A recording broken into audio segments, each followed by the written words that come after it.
14 warga yang aniaya pencuri hingga tewas di Garut jadi tersangka dan dijerat pasal berlapis. Seorang pria bernama Maman tewas setelah dikeroyok warga karena diduga hendak mencuri alat-alat pertanian. Penganiayaan terjadi di Desa Sindang Sari, Kecamatan Ciledug, Garut, Jawa Barat, Selasa, tanggal 12 Oktober tahun 2021. Polisi kini telah menetapkan 14 orang warga sebagai tersangka. Atas perbuatannya, ke-14 warga tersebut dijerat polisi dengan pasal berlapis.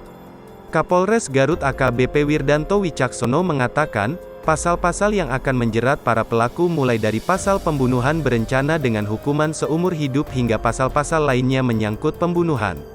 Kata Wirdanto, ke-14 tersangka tersebut dijerat dengan pasal sesuai dengan perannya masing-masing.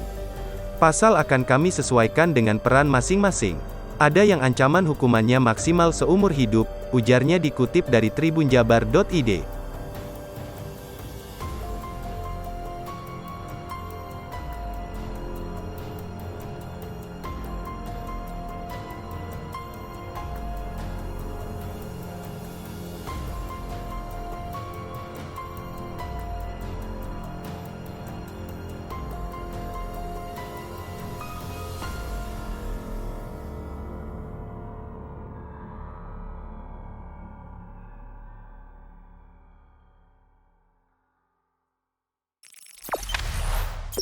Jangan lupa subscribe, share, komen, dan like ya.